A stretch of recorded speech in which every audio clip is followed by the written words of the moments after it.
Bienvenue à toutes et à tous dans cette nouvelle vidéo des principes talosiens. Aujourd'hui, je vais vous résumer un des dialogues de Platon les plus connus, qui est le banquet. Ce dialogue est aussi appelé symposium, et il traite du thème de l'amour, Eros, avec une série de discours prononcés lors d'un banquet en l'honneur d'Agathon, un jeune poète ayant remporté un prix pour une pièce de théâtre. Le banquet est, comme je le disais, l'un des dialogues les plus célèbres de Platon, centré sur le thème de l'amour. L'histoire se déroule à Athènes au cours d'un banquet organisé par Agathon après sa victoire à un concours dramatique. Y participent Socrate, Aristophane, Phèdre, Pausanias, Éryximaque, Agathon et Alcibiade, qui vont tour à tour faire un éloge d'Eros, la divinité de l'amour. Ce dialogue nous offre une exploration assez riche de l'amour dans ses diverses formes, physiques, spirituelles et même intellectuelles. Avant les discours principaux sur l'amour, Apollodore propose une introduction dans laquelle il rapporte les événements et met en contexte le déroulement du banquet. Phèdre est néanmoins le premier à se lancer au sujet de l'amour. Il célèbre Eros comme étant le plus ancien des dieux, capable d'inspirer les hommes à de grandes actions. Selon lui, l'amour est à l'origine de toutes les vertus humaines. Il soutient que l'amour incite à la bravoure et à la noblesse. Un amant est prêt à tout pour son bien-aimé, même à se sacrifier. Les héros comme Achille, qui semble-t-il entretenait une relation passionnelle avec Patrocle, sont des exemples parfaits de cette motivation. Pausanias ensuite estime que l'amour n'est pas chose unique. Il fait une distinction entre deux types distincts et se demande duquel il faut faire l'éloge. L'amour vulgaire tout d'abord, ou pandémos, qui est purement physique et charnel, et qui se concentre sur le plaisir corporel. Ce type d'amour est selon lui un amour inférieur. L'amour céleste en revanche, ou uranien, est un amour plus noble et spirituel, centré sur l'âme et l'intellect, et qui transcende la simple attirance physique. Pour Pausanias, le véritable amour doit donc être céleste, un amour qui inspire le développement moral et intellectuel des deux partenaires. Éryximaque, médecin de profession, s'exprime ensuite et adopte une approche plutôt scientifique, en affirmant que l'amour est présent dans toute chose, y compris dans la nature, la musique et la médecine. Par exemple, la musique cherche l'harmonie entre l'aigu et le grave, et les catastrophes naturelles sont causées par des dérèglements dans les mouvements amoureux qui relient tous ces éléments. Selon Éryximaque, l'amour est donc un principe cosmique qui régule l'harmonie de l'univers, des relations humaines aux saisons, en passant par la santé. Il insiste sur l'importance de maintenir un équilibre harmonieux tant dans le corps que dans l'âme. Le célèbre dramaturge Aristophane, lui, cherche l'origine de l'amour. Il raconte un mythe humoristique et touchant, connu sous le nom de mythe d'Aristophane, pour expliquer l'origine de l'amour.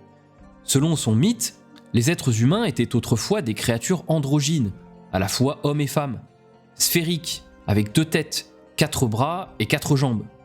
Zeus, craignant leur puissance, les a coupés en 2, une partie homme et une partie femme, les rendant donc incomplets et toujours en quête de leur autre moitié.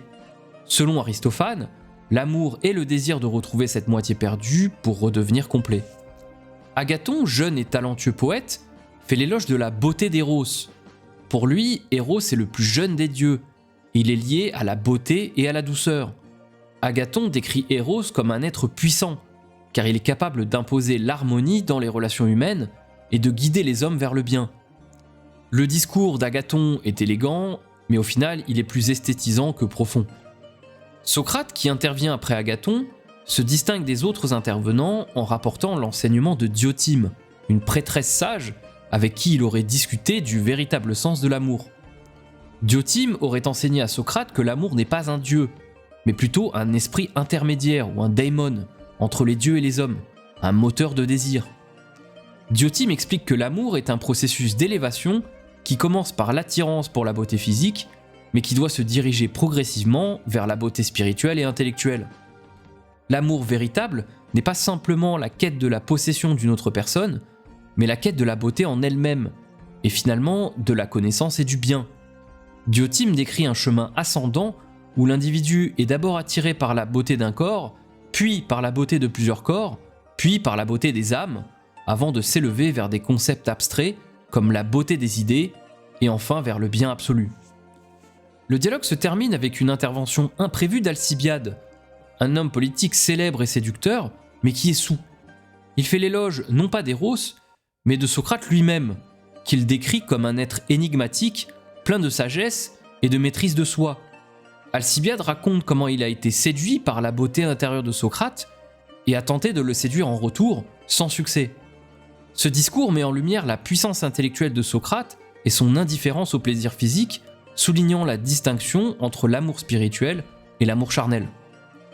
Toutefois, au fil du dialogue, on se rend compte que Socrate montre un intérêt philosophique marqué pour Agathon, un autre jeune homme beau et brillant, qui est l'hôte, comme nous l'avons dit, de ce banquet.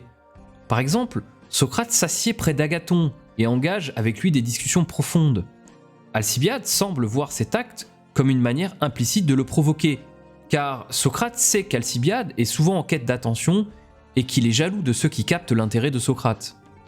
Pour ce qui est de mon avis sur ce dialogue, même si je dois dire que certains passages sont élégants et appréciables, et que cet ouvrage est souvent l'ouvrage le plus connu de Platon avec La République, je ne le classerai pas parmi mes préférés de Platon.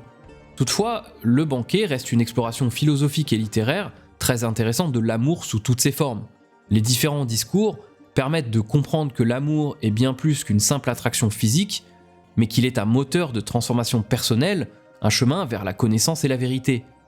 Platon nous guide ainsi agréablement vers une vision de l'amour qui culmine dans la quête du bien absolu et de la sagesse platonicienne. Si vous avez aimé cette vidéo, n'hésitez pas à laisser un commentaire, à lâcher un petit pouce bleu et surtout à vous abonner si ce n'est pas encore fait. Moi je vous dis à bientôt dans le prochain résumé d'ouvrages philosophiques. Allez, tchuss!